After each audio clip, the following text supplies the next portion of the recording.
Let's talk about, the quality of VAs and what they're capable of, because a lot of people have a limiting beliefs of, yeah, well, do they have accents? Can they speak English? Can they write English? And I'm like, what are you talking about? We have VAs that run our law firms for us. What I do is I have a VA who's amazing, who kind of knows exactly everything that's going on. She's able to go summarize the priority emails for me. So instead of me clicking through all the emails, the important emails, she just in one shot gives me the bullet points. Hey, this person needs a response. This person wants this person wants this. I said, I want to know every AI company out there right now that can assist in the marketing of a law firm. I thought maybe she's going to come back with like 5. She came up with like 48 companies. And I'm like, wow. Welcome to my legal academy, helping lawyers work smart, scale fast, and enjoy life. First of all, great to have you guys here, and we're having Hamid and Sam. Hope you guys have been enjoying these. We already posted these on my YouTube channel, and I believe Hamid, we're doing that this week, and we're posting it this week also. Yeah, your company's name? LegalSoft. What do they do? We do everything about law. So we do everything from scaling a law firm to staffing a law firm and creating a virtual law practice. Got it. And what I do, if you guys don't already know me, I'm a lawyer, but I help lawyers run their dream law firm, help them get more clients, create systems, automations, virtual assistants, and also more importantly, freeing up more time and also enjoying your life. So today we have a lot of interesting, fun topics. First is we're gonna kind of go into what our typical day looks like, and let's just kind of psychoanalyze our Thursdays. So what does your typical day look like, and like what'd you do today? Well, it starts usually about 6:30 in the morning, kind of early on. Basically, first catch up with all the emails, all the follow-ups and everything. And then pretty much from there on, my assistant schedules me minute by minute for the rest of the day, which I don't even have a break to actually go eat. But I usually do that till about 3 p.m. And then after 3 p.m., I control my own time. So from like 8:30 till about 3 o'clock, is everybody else's time, and after that is my time. So it's basically it seems like to be 90% meetings and 10% emails. Oh, absolutely. The email part is, you know me, I'm like a one-liner. So even if I get 100 emails, there's like just 100 half-a-liners, basically. Yes, no, do it. Why isn't it done? It's all kind of stuff like that. You hate email. Yeah. So I don't know what you do with your emails, but I don't want to be your shoes because you don't do emails. Yeah, basically, obviously most people's businesses runs through our emails, but I can't stand it because it's never ending, right? And if something's never ending, I just don't see the light at the end of that tunnel. I'm like, what am I doing this for? And I've been experimenting. About 4 or 5 years ago, I basically created a system out of desperation to create templates and sequences for my virtual assistants and our team to be able to answer emails on my behalf. And that has worked out very successfully because for the past 4 or 5 years, my emails, 95 to 98% of my emails have been answered. And now, for the last Does that include my emails? Because no. I'm counting on your answers. No, so that's the good part. So 95 to 98 are filtered through, but then those 2 to 5% are I create rules over time, whether it comes from certain people like yourself, or if it contains certain words or certain subject lines, it could basically get filtered to me. But the last 6 months, you know what? I'm like, maybe can I even take this to the another level? Can I just not answer my emails?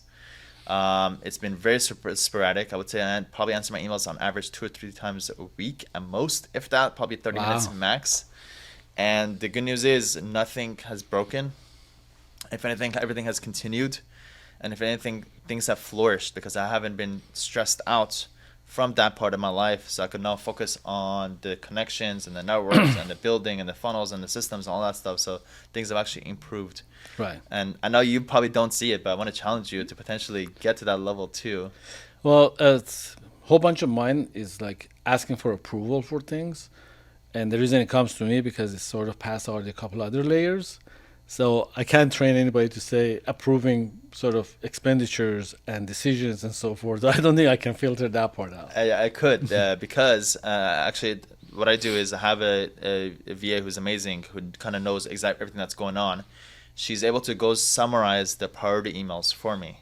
So instead of me clicking through all the emails, and the important emails, she just in one shot gives me the bullet points. Hey, this person needs a response. This person wants this. This person wants this. And I just give one-word answers to that VA, 20 minutes per week, and she goes and handles or manages the entire thing.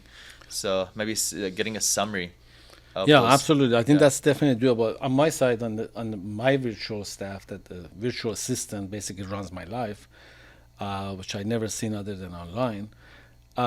She manages all of my schedule, all of my rescheduling, all the follow-ups, all the confirmations. So literally, if I have like 15 appointments in a day, 98% of it happens, and they show up because I systemize it, just like you said. It says, look, if I'm coming to any kind of Zoom calls, meetings, whatever, make sure they're there, make sure I show up, and make sure I'm prepared. So she always creates this summary of what was the history of the conversation, what's the topic of this meeting, and then she follows up. So, man, I can't figure out any other way to operate, and then she's just doing all of this. Amazing. And it took you some while to find this particular VA who's really good at this. Let's talk about, the quality of VAs and what they're capable of, because a lot of people have a limiting beliefs of, yeah, well, do they have accents? Can they speak English? Can they write English? And I'm like, what are you talking about? We have VAs that run our law firms for us. Yeah. As weird as that sounds. Can you talk about like the capacity of VAs and what they could handle? There's really the capacity is up to you, and how much you train them, and how much instructions you give them, and how you maintain your standard. Because some people just keep lowering their standard or the expectation until it meets the other party. I keep the standard and say, look, if I come to the meeting, I want all of these things prepared. There's no compromise on it. It's like one piece is missing. It's not acceptable. So I keep the standard, and I compensate them for outperforming and being available off hours. Mine is 7 days a week, sort of like 24/7. I don't know how she does it, but she does it and she gets compensated for it, which I could never purchase that kind of a service locally. So my virtual assistant has two other virtual assistants helping her. That's how much volume it is. So I'm just scaling that too. It's like one person is not enough to do everything I want to do.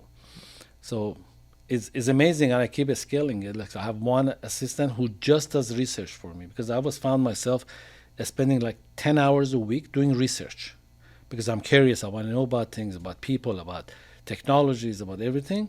I said, look, I already know what I'm looking for. I just write it down, usually on the weekend, send it to her, and says, research. One of the things that I just recently did with that, I said, I want to know every AI company out there right now that can assist in the marketing of a law firm. I thought maybe she's going to come back with like 5. She came up with like 48 companies. And I'm like, wow, this is really good. It would have taken me probably like 2, 3, 4 hours to do it, and I just got it done pretty quickly. So those kind of things has been tremendously helpful to scale it. Amazing. And how do you delegate that out? Is that done through email? All email, very short one-line email. Her name is Melody. I said, Melody, I need this thing researched, and I need it by Monday. Boy, comes Monday, the whole thing is done. And it's like magic almost. Hey, hope you're enjoying the video so far. If you're a lawyer and you're looking to work smart, scale fast, and enjoy life, right below this video, you'll find a link to book a call to speak to my team so we can tell you how we've been able to help over 500 law firm owners scale their law firm. Now back to the video. Amazing. Imagine, emails is one way to communicate. I've actually literally been brainstorming around this the last couple of days. One certain place where I could delegate things out to different people from one place, instead of me needing to figure out who is it, and finding the email address, etc. I'm trying to figure out how to use Todoist, which is basically how I keep track of my to-do things that I need to do. There's a way to say tag it as, let's just say AI, tag it as research, tag it as so, and then that tag communicates those instructions to that person. Mm-hmm. And that's from one platform, able to just based on tag go to kind of delegate that. I did a Google Drive. I created a folder per name of the 3 assistants I have. Each one has a folder about a specific project, and every project they do, every Google Sheet, every Google Doc they create, they put it in there. I can search it. Can archive it. I can keep adding to it. So I basically told them this is a project bucket. Every project I give you guys, you put it in here. And that's how I track it. Great.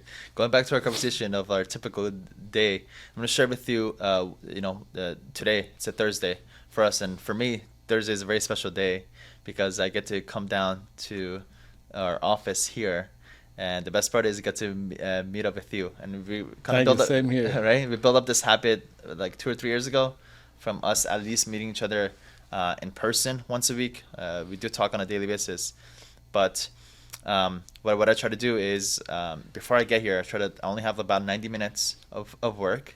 And the funny part is, it's a lot of work that needs to be done, but because I only have 90 minutes, I literally get through it. So I could take an Uber here, and that's another part that I'm going to attribute to you. Hamid basically forced me to take an Uber to places because during that time is money. During that time, even 30 minutes, 40 minutes, you could get a lot of work done, and it's been amazing. During that time, you're sitting behind a car, you actually have very good focus. So I'm on my phone, delegating things out, planning things, strategizing, so that way when I'm having the conversations where I'm doing things, it's already have the time to put it down and create a process out of it, and then finally get to hear. Absolutely, because the thing I always say is that if you have any value for your time, that you think your time worth more than, I don't know, 20, 30 bucks an hour, you should never drive during work, because you're basically cheating yourself out of it. It's like if I'm driving in an hour and I value my time $500 an hour, I can have the biggest Uber ride and not even cover 10% of that. Right. So it's like, why do I want to drive? Like, I can sit in the car with my laptop, with my tablet, with my cell phone. Even on the phone conversation, I make more money sitting in the Uber than ever. So it's sort of forbidden for any professional that has value for the hours that they work to be driving anywhere and sit in traffic. And it really adds up. That's 30 minutes, 40 minutes. A lot of people try to spend time to save money, and that never made sense to me. I'm like, are you calculating this? Because if you're sitting, there's a typical one is sitting at a Costco gas station.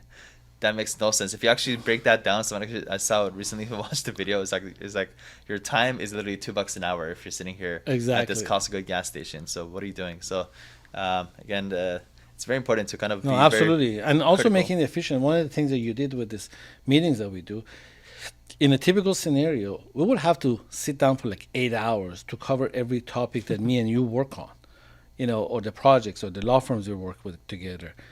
You organize it to basically do it in 90 minutes, because we said we have 90 minutes Not limit even 90 minutes. to do this. Yeah, we end up going off tangent a lot. Yeah. But in that 90 minutes, we typically cover 8 hours of any average planning, catching up and things like that we do in the 90 minutes or less.